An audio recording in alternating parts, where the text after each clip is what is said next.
año litúrgico de don Próspero Gueranger, martes de la segunda semana de Cuaresma. Se celebra la estación en la iglesia de Santa Balbina. Colecta.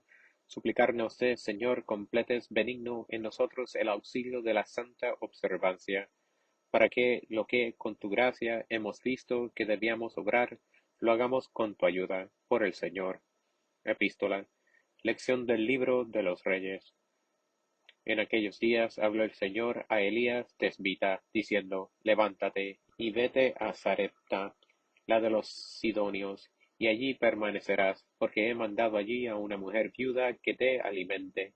Se levantó y se fue a Sarepta, y cuando llegó a la puerta de la ciudad, se encontró con una mujer viuda que recogía leña, y la llamó y le dijo: Dame en un vaso un poco de agua, para que beba. Y cuando ella iba a traérsela, gritó detrás de ella, diciendo: Tráeme también, te lo suplico, un bocadillo y un pan en tu mano. Ella respondió: Vive el Señor tu Dios, que no tengo más pan que un puñado de harina en la orza, y un poco de aceite en la alcuza. Heme aquí recogiendo 2 palos para entrar y aderezarlo para mí y para mi hijo, para que lo comamos y nos muramos. A lo cual dijo Elías: No temas, sino vete, y haz como has dicho, pero hazme primero a mí un panecillo, cocido al rescoldo, y tráemelo, y después harás otro, para ti y para tu hijo. Porque esto dice el Señor, Dios de Israel: La orza de harina no escaseará, ni la alcurza del aceite se disminuirá, hasta el día en que el Señor diere lluvia sobre la faz de la tierra. Ella se fue, e hizo como le dijo Elías, y comió él, y ella, y su casa, y desde aquel día la orza de harina no se escaseó, ni menguó la alcurza del aceite, según la palabra que el Señor había dicho por boca de Elías. El profeta Elías. Prosigue la instrucción de los catecúmenos con el relato de los episodios evangélicos que se van desarrollando de día en día, y continúa la Iglesia tomando del Antiguo Testamento los relatos proféticos que se realizarán en la maldición de los judíos y vocación de los gentiles.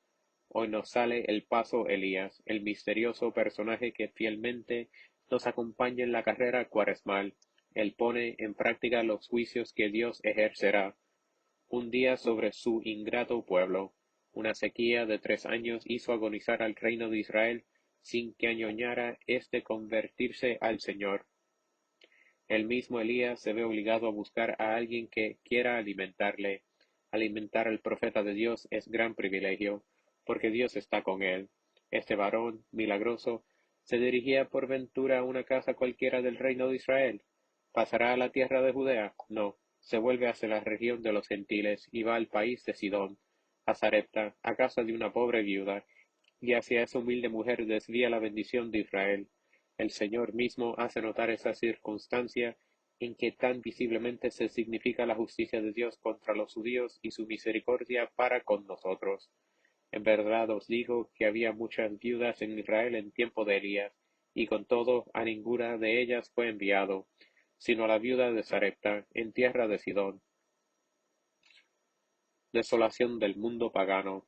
Esta mujer es tipo de la gentilidad llamada a la fe. Veamos pues las lecciones tan notables que nos ofrece esta simbólica historia. Se trata de una viuda sin apoyo, sin protección. Es la gentilidad abandonada, y sin que nadie la defienda contra el enemigo del linaje humano. Para el sustento de la madre y del niño no hay más que un puñado de harina y un poco de aceite. Después tendrán que morir, figura de la espantable carestía de verdades que sufría el mundo pagano, cuya vida estaba a punto de extinguirse cuando fue anunciado el Evangelio. En este supremo apuro, la viuda de Sarepta recibe al profeta con toda humildad y confianza. No duda de su palabra, y ella y su hijo son salvos. Así acogió la gentilidad a los apóstoles, cuando sacudiendo ellos el polvo de sus sandalias se vieron forzados a volver la espalda al infiel Jerusalén. El pan de vida. Vemos a la viuda con 2 palos de leña en las manos. Esos 2 trozos de leña, según el parecer de San Agustín, San Cesaro de Arles y San Isodro de Sevilla, eco de la tradición primitiva cristiana, son figura de la sustentarla, porque de la cruz les viene a los gentiles el alimento y la vida por Jesucristo, que es el pan vivo.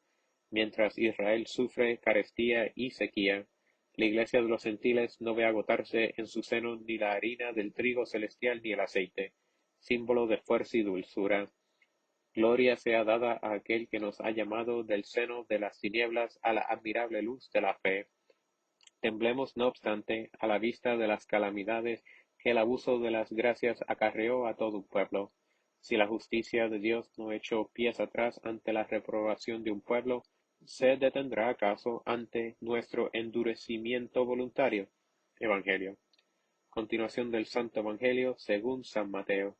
En aquel tiempo habló Jesús a las turbas y a sus discípulos, diciendo: Sobre la cátedra de Moisés se sentaron los escribas y fariseos. Observad pues y haced todo cuanto ellos os dijeren, pero no hagáis según sus obras, porque dicen y no hacen, porque atan cargas pesadas e insoportables, y las ponen sobre las espaldas de los hombres, pero ellos no quieren moverlas con su dedo.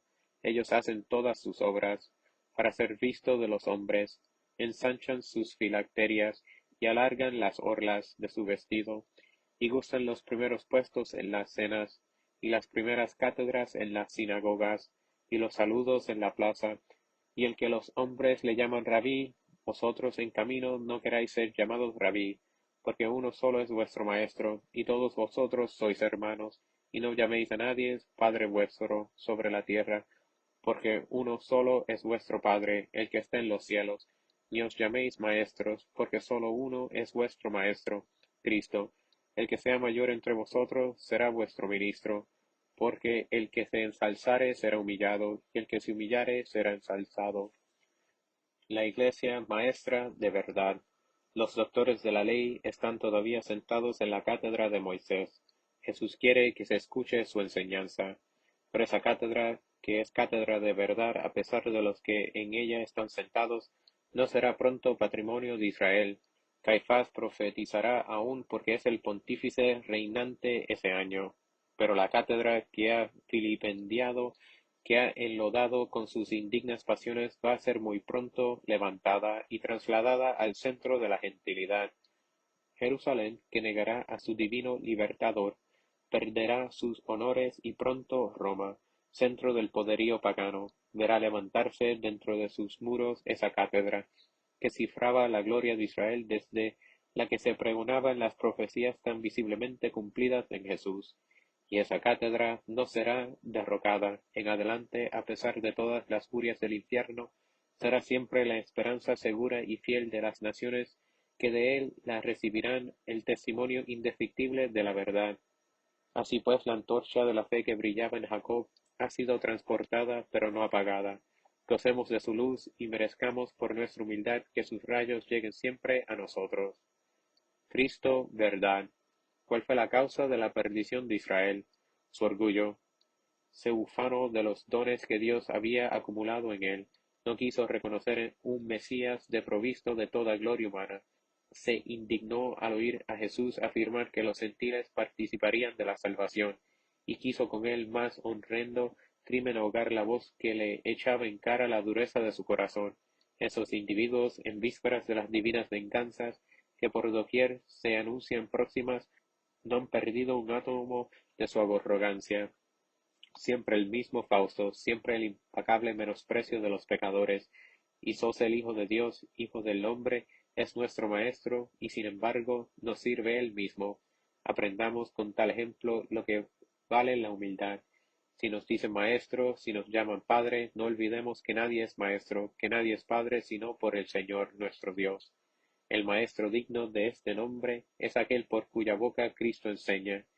Y sólo es verdaderamente Padre aquel que reconoce que su autoridad paternal le viene de solo Dios, porque, como dice el apóstol, del Padre de nuestro Señor Jesucristo diminaba toda paternidad en el cielo y en la tierra. Oración. Humillad vuestras cabezas a Dios.